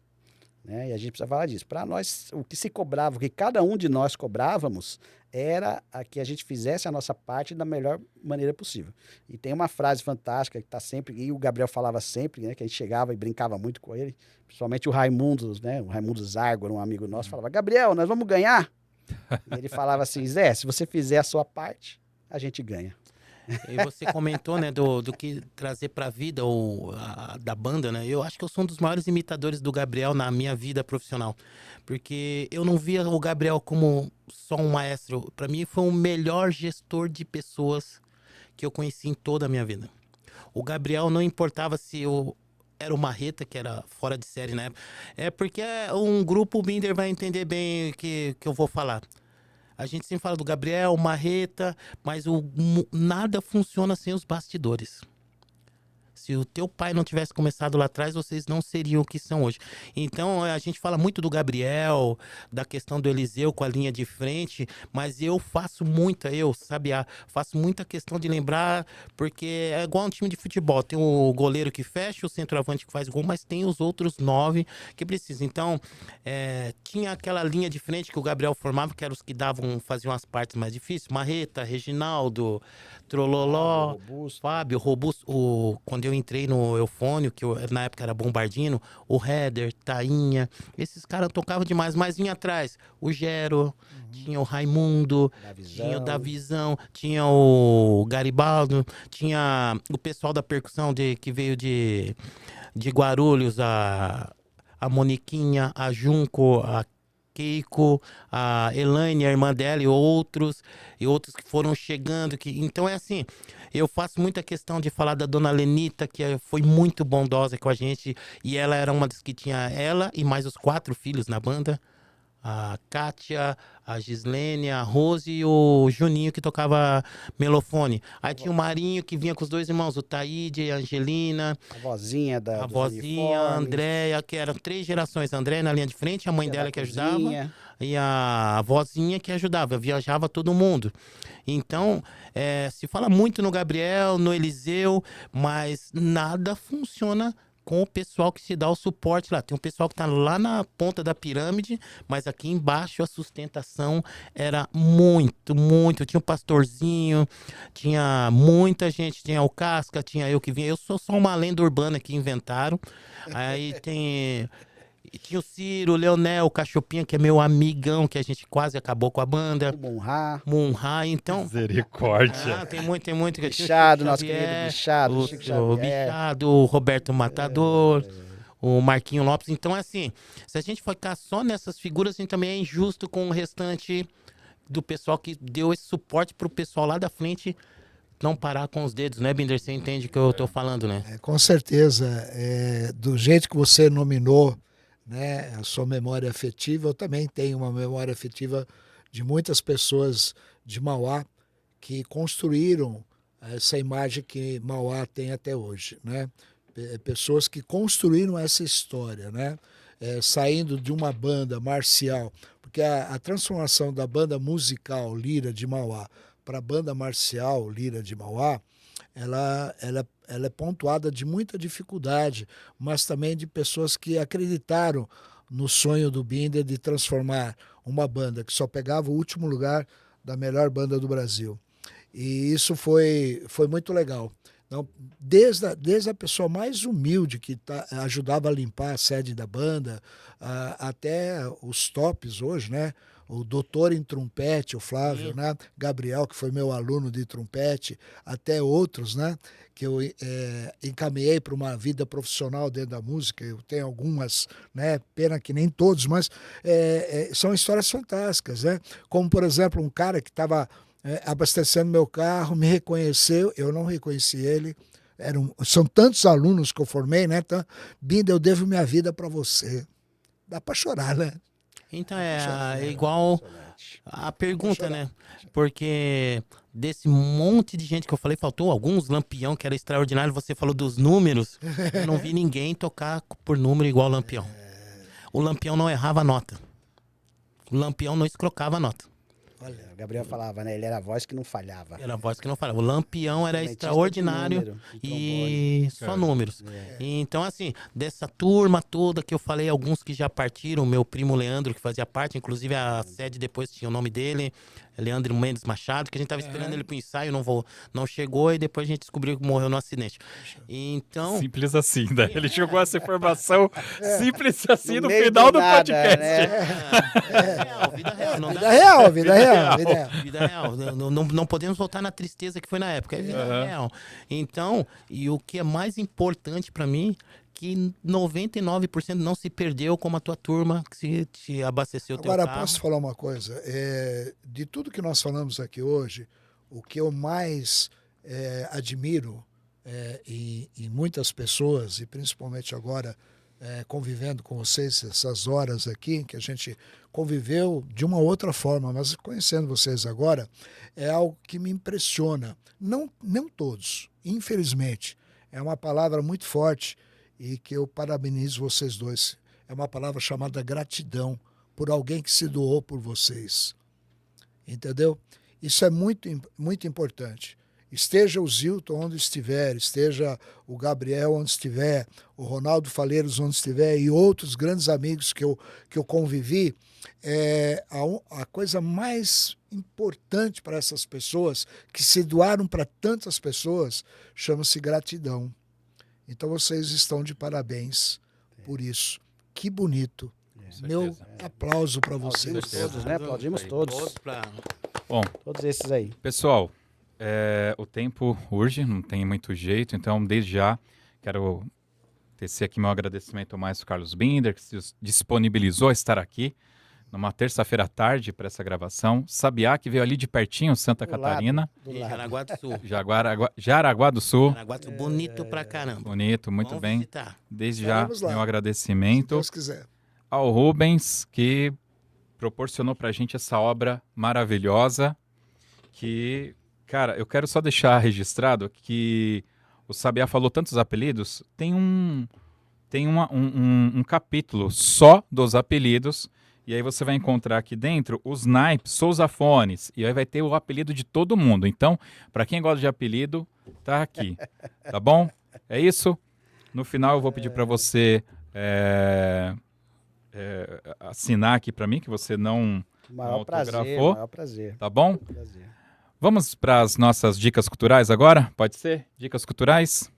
Então vamos lá. Pessoal, dicas culturais é aquele momento que os nossos participantes vão dar uma dica pra gente. Pode ser de um filme, de uma série, de um livro, de um sabor de pizza, um local turístico talvez. Enquanto o Sabiá pensa ali, eu vou falar aqui a minha dica cultural que eu já tinha separado. Acho que todo mundo já assistiu esse filme, que é o Star Wars Episódio 1, A Ameaça Fantasma, né? Aqui no verso, esse é o CD simples, tá? Tem as bigas eletrônicas espaciais que tem nesse filme, tá? Tô mostrando ali para a câmera ver, tá? Só que é o seguinte, cara, existe as versões especiais, e eu tenho a versão especial desse filme, tá? Eu vou até abrir aqui para os participantes verem. Tem uns CDs duplos aqui, né? CD 1 e 2. E dentro vem um livro, já que esse é um podcast sobre livro. Caramba, Então, olha só, cada que música, maravilha, hein? ela é editada da forma que ela foi usada na cena. Então, você pega aqui, por exemplo, sei lá, aqui, ó, no momento que eles apresentam a princesa Amidala, tá? Então, aqui, essa cena, ela tá no CD1, faixa 6. Você vai colocar lá o CD, você vai escutar a cena editada para aquela cena. E eles estão vendo aqui que eu trouxe um outro CD, que é o Ben-Hur, que é uma versão também de colecionador. Aqui no verso, vocês estão presentes, estão vendo com mais clareza, tem os dois CDs. Aqui dentro vem os Olha dois só, CDs que também, maravilha, hein? que é um de colecionador. E vem junto este livro. Então vai ter notas aqui do Miklos Rosa, né, que é o compositor. E vocês podem ver aqui também uma foto, né, da produção e tudo. E por que eu trouxe esses dois CDs, tá? Obviamente que a minha dica cultural é assistam a Ameaça Fantasma, mas assistam também o Ben-Hur. Porque justamente essa cena que está aqui na capa, que é a Batalha de Bigas que tem no final do filme, foi o que inspirou essa Batalha de Bigas que tem em Star Wars Legal. Episódio 1. Legal. Isso tem, se não me engano, eu vi no DVD, é que hoje em dia o pessoal não assiste mais DVD, mas o DVD que vem, o DVD com extras, o George Lucas, ele dá esse depoimento e fala que a inspiração dele foi Ben-Hur. Então fica aí a minha dica, Star Wars Episódio 1 e Ben-Hur. Maestro Carlos Binder, a sua dica cultural, por favor. Bom, eu não sou tão complexo quanto o Josisley, mas eu vou me dar uma dica cultural. Eu vou ler esse livro autografado, com muito carinho, com muita emoção, e indico esse livro para que todos vocês leiam, porque essa história dessa banda e desse maestro é fantástico. Minha dica cultural. Muito obrigado, maestro. Muito bem. Sabiá, a sua dica cultural. A minha dica cultural vai um pouco com turismo. Vão a Jaraguá do Sul em final de janeiro, que lá tem o FEMUSC, o Festival Internacional de Música Erudita. Tem músico do mundo inteiro, alunos espetaculares. Tem FEMUSQUinho, que é para criançada. É muito divertido, culturalmente é fantástico. Visitem Jaraguá do Sul. Ah, tem hotel, não dá para ficar todo mundo na minha casa não, hein? Tá certo. Eu já estou pensando aonde ficava. Muito bem. É, Casca. eu agradeço novamente o maestro, né? Eu tenho aqui, a nossa juventude foi música, futebol, né? Lá na banda. Eu ia falar mulher também, mas as esposas vão ficar tristes, né? Mas então a gente sempre acaba sofrendo influência das leituras que a gente faz, né? Com certeza. Então eu quero indicar quem ler o livro da banda vai ver muitas dessas referências. Esse livro aqui do Tostão, ele conta a história da convivência dele com todos os jogadores da Copa de 70. É um cara que esteve lá dentro, assim, e é muito interessante, né? Tempos vividos, sonhados e perdidos. Maravilhoso. O Tostão é um cara que entende muito de futebol, já foi um craque mesmo de bola, ainda está aí com a gente, médico, então é muito legal. E esse livro aqui, que virou filme alguns anos atrás, chama No Coração do Mar, e ele é a história real, eu gosto muito de realismo, né? A história real que motivou Moby Dick, a escrever o livro Moby Dick. Porque quando um navio foi atacado por uma baleia, um cachalote, né? E conhecendo essa história que foi escrito o romance Moby Dick. Então, aí minha dica cultural para vocês. É um excelente filme. Eu assisti o filme, não li o livro, não sabia que tinha um livro. Legal. Mas realmente é um filme muito bom. Show de bola! Vamos agora então para o Toca na Pista. O Toca na Pista é aquele momento em que os nossos convidados vão escolher uma música para a gente escolher. Os convidados, o Sabiá e o Carlos Binder, vão escolher músicas também. Essas músicas serão adicionadas no podcast. Você que está ouvindo, aliás, você que está assistindo no YouTube esse programa, aqui a gente não pode colocar as músicas, mas nós temos a versão em áudio e editada, que estará no Spotify, no Deezer, no nosso site, toque2.com.br, e lá na versão editada estará todas as músicas. Os links, né, para vocês ouvirem as músicas estarão todas, obviamente, aqui nos comentários, no comentário fixado desse vídeo também e no post do nosso podcast. Não pode ser qualquer música, tem que ser uma música e que tem que ter uma história. Uma história, Binder, rápida, tá? Que a gente já está no final do podcast. Eu não entendo o José quando ele fala isso, entendeu? Mas a minha música é rápida, é muito rápida. Interplay for Band. Agora, o porquê do Interplay for Band, Binder? Porque, na realidade, quando eu ouvi Itaquá tocando, né, foi um sentimento... A interpretação foi... gloriosa, né? A música é muito bonita, né? Momentos muito marcantes, os solos, a melódica, a melodia, né? Então foi um momento que marcou minha vida. Eu adoro essa música. O Interplay for Band, a Mauá tocou, e quem tocava no primeiro trompete nessa época, pelo menos o que eu tenho da minha memória, era o Pica-Pau. E eu realmente não entendia como aquele moleque conseguia fazer aquele solo lá. A gente teve Itaquá também, né? Na realidade é assim, novamente deixo aqui registrado a generosidade do Gabriel e me forneceu o arranjo. Tô na sexta, básica. Fica meio bar, né? Meio Perfeito. baquiana, né? Exatamente. Muito bonita. Sabiá, qual que é a sua música? A minha música não tem muito a ver com a banda, mas por conta da banda eu tive que tocá-la. No meu casamento com a minha amada esposa Grazi, ela tava vindo muito linda e eu tocando, ela começou a chorar e eu falei, será que ela vai dizer não? Ela tá muito feia. Eu ia casar com você, mas como você toca mal, eu não vou casar mais. Não, ela falou que ficou muito linda e eu tenho essa música pra mim como um hino, porque é da nossa união, da minha amada esposa, gente boa, é o meu anjo da guarda na terra, então eu tive que tocar e eu tenho muito problema de memória musical. Apagou minha memória musical, eu só consigo tocar com partitura. Tirou a partitura, sou um Zé Ninguém. E pro meu casamento eu fiz um esforço muito grande para tocar de cor. Então, para mim, marcou muito. Pro esforço que eu tive que fazer e a ocasião que foi o meu presente na terra, o meu anjo da guarda. Isso aí. Ela tá doentinha, né? Tomara que ela melhore, né? Sim, tá lá, mas vai ficar boa. Ele falou o nome da música? Ixi, Desculpa, é eu sei que vou te amar. Toquei no trombone. Ah, muito bem. Muito bem. Muito bem. Agora sim. Agora eu vou... Eu achei que Fiquei no suspense aqui, né? Gostei desse suspense. Legal. Boa, lapso boa, boa, temporal, boa. eu falei, nossa. Tempo, viu como Ah, não tem que problema? música. Eu tô aqui. cara. Eu ia ter que chegar pro meu terapeuta e explicar pra ele que o cara tava na minha frente, eu não ouvi. Não ouvi. Inclusive, minha esposa é terapeuta, é psicanalista. Se precisar, olha aí, eu trago o ótimo. cartão. Rubens Casca, qual que é a sua música? Eu gostaria de ouvir a abertura festiva de Dmitri Shostakovich, porque, né, a banda de Itaquá, logicamente, teve uma evolução e um momento de involução, digamos assim. E nesse momento, mais pro final, a molecada que o Sabiá falou, que estava lá na segunda e na terceira fila, teve que reagir e fazer muito daquilo que os que estavam lá na frente não podiam mais fazer, porque não estavam mais na banda. E a gente foi um momento de muita superação, que culminou com a vitória do 4º campeonato nacional. Então, essa é a historinha. Abertura Show de festiva. bola. Show de bola. Bom, a gente obviamente está indo para o final.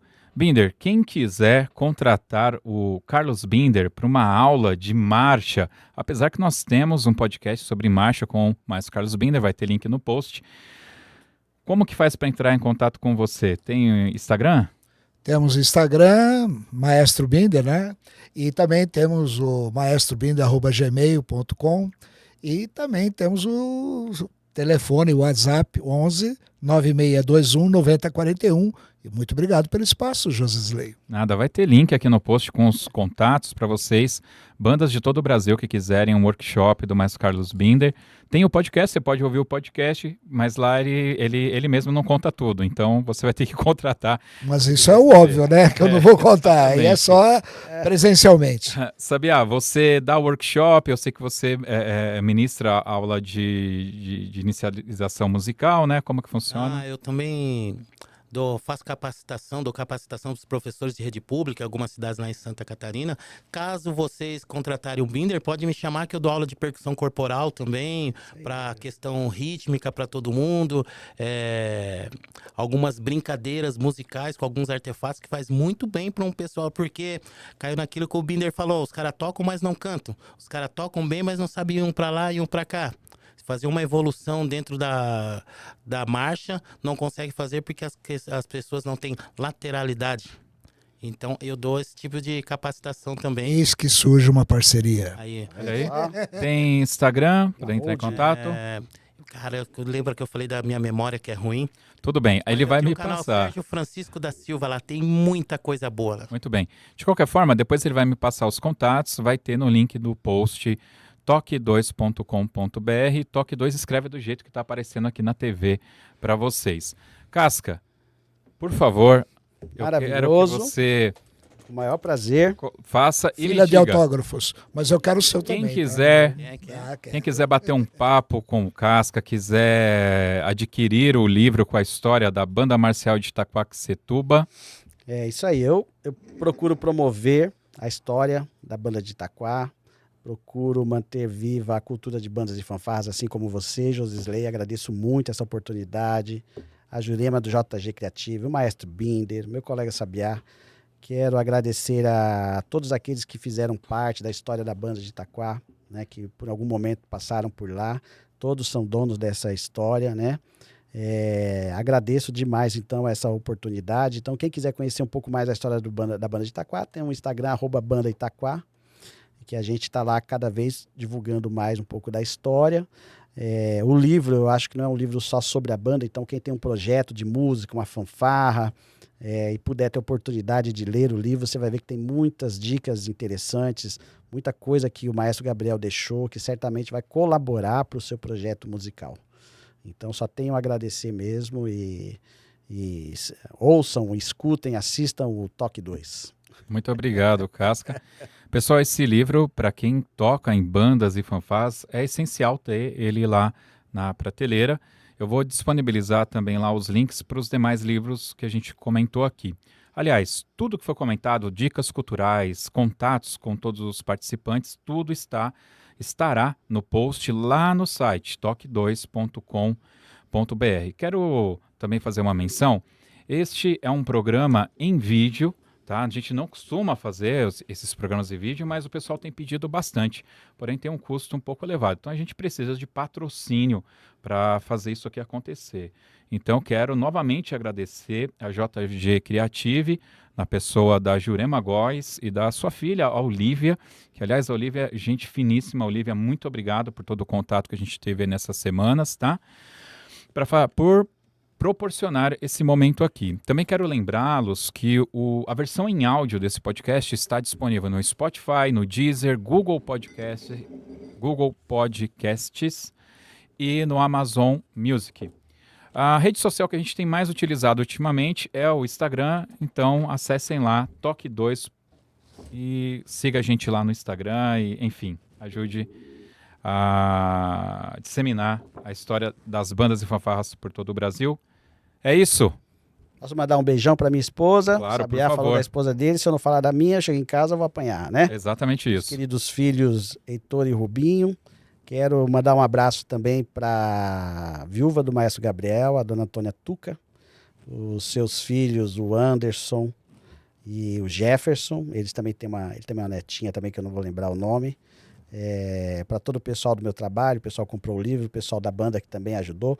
Uma parcela da venda dos livros já foi destinada para a família do Maestro Gabriel, como direito, inclusive, né? E agradecer novamente aí a todos vocês aí que estiveram com a gente. Show de bola. Carlos Binder, quer mandar um beijo também? Já que as esposas estão em alta, não poderia esquecer a dona Maria Aparecida, a Ceci. Salvei as esposas. Exatamente, boa, Sabiá, boa lembrança. A minha filha Natália, que eu amo de paixão. E também agradecer, Josilei, pelo espaço e deixar bem claro para as pessoas que puderem colaborar com o Josisley, que o legado que ele está deixando das bandas e fanfarras, né, para um futuro, para essa pesquisa, a valorização de outras pesquisas como você fez, né, com o seu livro, enfim, é muito importante. Então, deixar um legado é importante. Parabéns, Josisley, e que outras pessoas colaborem com o Toque 2 e façam o patrocínio. Meu muito obrigado a todos. História de Mauá, dá um livro também. Dá, e grande. Grande. Vários volumes. Já está contratado. Uma que dá uma boa história também é o Walter Weisflog, né? A fanfarra também dá um ótimo livro. O Zilton, fantástico. Bom, pessoal, vou ter que mandar aqui um abraço para minha esposa, Carolina, para minha filha... Vai ter que mandar, ele vai apanhar. Para minha filha Catarina, que está assistindo a gente legal, aqui, clarinetista. Catarina, que legal. Tá? E para todo mundo, todos os músicos lá da Corporação Musical Nova Aliança, que tem que me suportar todo final de semana e no WhatsApp fazendo todas as cobranças. Quem sabe, mas daqui uns 20 anos a gente também não escreva um livro sobre a nossa banda. Pessoal, muito obrigado, é isso aí, até o próximo Toque 2. Forte abraço a todos.